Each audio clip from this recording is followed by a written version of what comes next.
Okay guys, I put the belt and pulleys on there, nice and straight.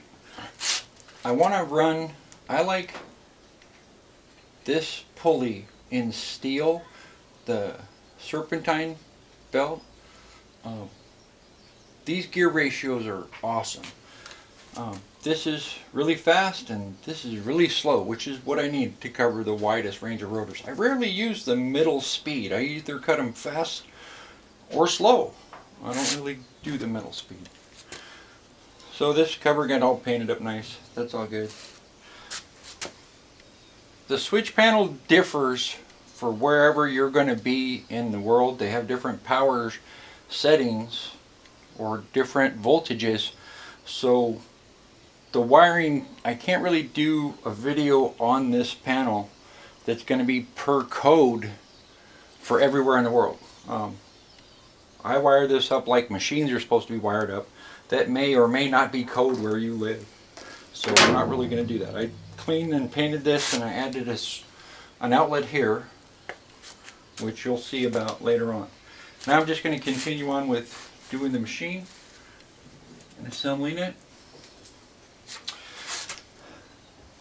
I'm changing this machine from a 3000, which was a drum only machine, to a combination machine of 4000. So I have to add one of these spindle locks on here. Some of these flanges are different and you have to be careful when you bolt this on there. This one has a flat and it bolts on flat across that old flange. Some of these flanges have a lip that goes all the way around that screws that up. If you have that style, you have to modify your thing so that it matches that style, or get in there with a file and file down the ridge where that piece is going to go. If you just bolt a regular flat one on like this onto a machine that has that ridge, you'll snap, when you get it tight, you'll snap the aluminum clamp and you kind of got to start over again, yeah? So this clamp needs to go on there flat. I got to put the boot and everything on there, but I wanted to put that together well you could see it clearly.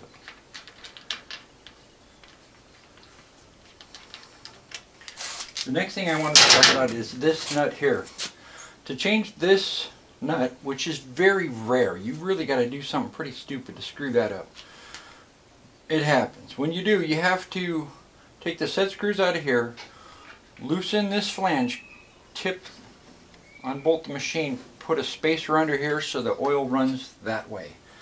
Pull this flange off, clean the machine, pull the flange off just a little bit so that you can get this out far enough to twist it around.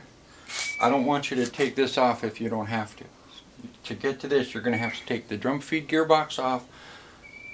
You could leave the boot on, unbolt all the way around here and turn it around like that. And then you can get to this and take it off without having to really fuck with the whole machine. Be careful not to tear the gaskets that are behind there. This nut does not have to be all the way snug down tight. It can be loose. It's just got to be loose enough or tight enough to keep the little notch happy. That notch is what keeps it from turning. There's a shoulder on the inside that it hits against. As long as you're up against there, you can be fine. Some people like it loose, some people like it tight. This nut also has slots in it. So if you want to, you can, if you want to increase the resistance of this nut on the actual feed nut, you can tighten this nut down extra and stretch this out just ever so slightly and adjust the tension. But you have to remember, you can't re-release that tension once you've tightened it down enough to stretch this bolt. It's not unstretching on you. So I don't really recommend doing that. If anything, you just tighten it down to 0 and put heavier grease on it. That should take care of all that.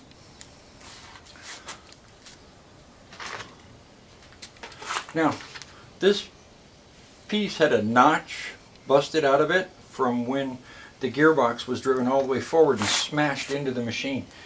This isn't really an issue. The seal is one of those ancient seals that they made that were supposed to last forever, and they did. This notch doesn't really affect the performance of the machine in any way, and in fact it actually makes it a lot easier for me to put the boot on there. A lot of the later ones have a groove cut into that so that they can put the boot on simply by rotating it over that groove.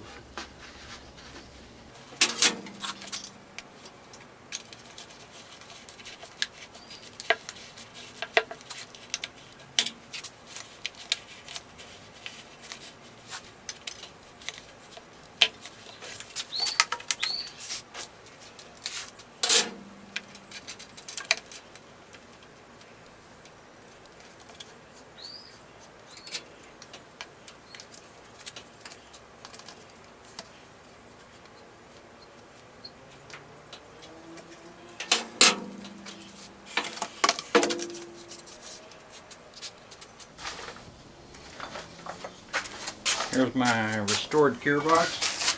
I've already done a video on rebuilding one of these gearboxes. There's a lot of work that goes into it. It's worth it.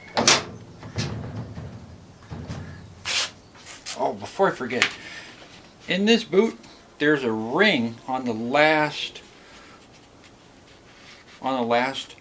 accordion ring. There's a spring that goes in there that's going to sit in the spindle lock groove. Okay, I like to put the set screw back in at this point.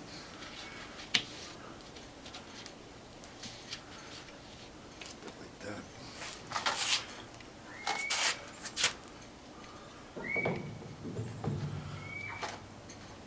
Put it part way onto the shaft. Put the whole carriage in. Lining everything up.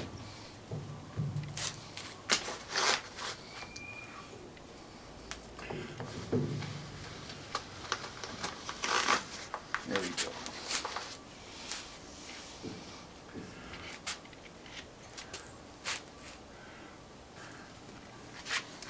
Okay, now I'm going to get this.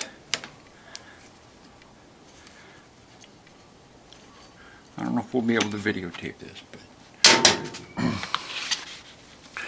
can you hold this back here? Alright. Now I'm going to take this, go all the way in.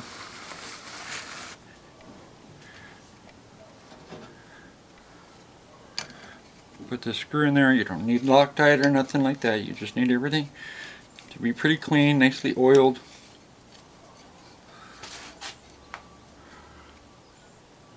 Now this part's kind of important. When I'm putting this in here, I need this shaft to be really seated down on its shoulder against the spinning arbor. I could do this by holding the other end of the machine and pulling the arbor this way with one hand and then tapping over here. You hear the change in the sound? Okay, when it got fully flush, it made a cleaner sound. Like, you don't have to be like compressed in there. You just need to be all the way up there against there flat. And if everything's clean and you put that in there and you tap the little bit with the hammer, you'll hear when it's like fully seated, just like with like a car wheel bearing as you're installing a wheel bearing race. Okay, so that's that part of it. That's now installed and it should run pretty true. Sometimes these cases wander like that. That's not necessarily an issue. These cases were machined separately. It wasn't assembled and then cut. They're separate machinings. The tolerances are pretty close, but because they're not perfect, they don't always run without a little wobble to them, even on brand new ones.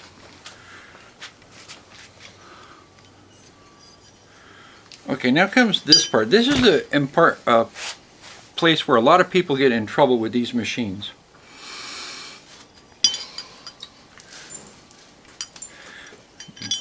This ridge here clamps onto this ridge on the drum feed gearbox. This ridge fits in that spring groove like that. Can you see that on camera?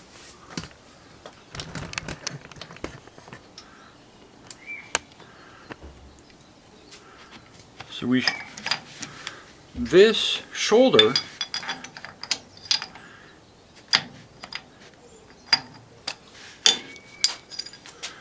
when you clamp that on there, if you clamp those down until they're tight on both sides, you broke this shoulder right off that drum feed gearbox and you're screwed. When it's all done, it shouldn't be that tight. You're just tightening enough to be solid. You're not tightening it. Don't over tighten that sucker. It'll break that collar right off of there. The other place where these things have issues is this stupid set screw. It gets corroded in there and you can't tighten it. It comes loose and then it gets frozen. So next thing you know, your spindle lock isn't actually locking your spindle, and that's why you get machines where the cut looks like it staggers as it goes on the rotor. What's happening is the machine shifts on the clearance on that little set screw. It's also important that there's no clearance on this either. So when we tighten the spindle lock, the whole thing stays locked by the bearings in here, this shoulder, and this thing being all nice and tight. I like to change these over from the standard screw to a longer one, and I put a little bit of oil in the threads so that they never really corrode. They just had a really poor choice for a set screw there. Always make sure, if you've got a wandering issue that your machine's cut wanders, that's probably where it's going to be.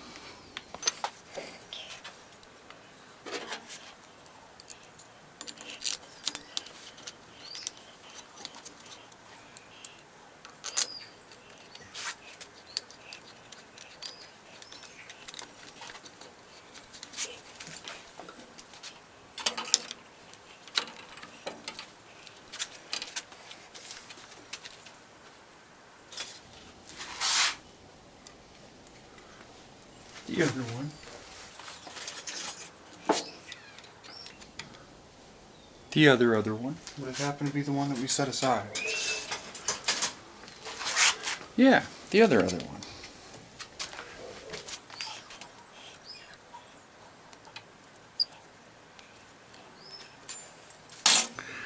Okay, when I go to tighten this clamp, I want to do it with the machine all the way cranked in.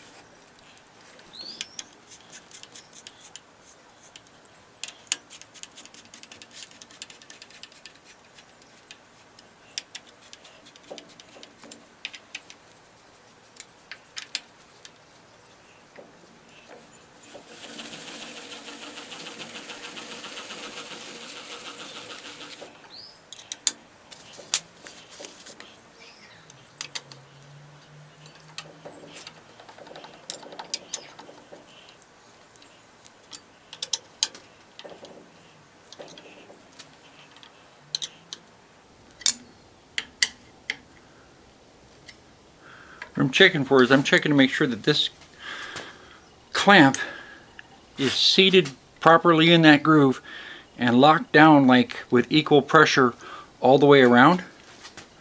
I want this bar to be like in its natural resting habitat right down there, all lined up and all happy. And I want this clamp to be solid against this gearbox but not over tight. So I'm just tightening it up until I have a good feel between this rod and the gearbox. When I'm moving this, and the gearbox is what's holding it steady, it's like there's no slop anywhere through this clamp being on the box and that pin there. Put the brass button back in there.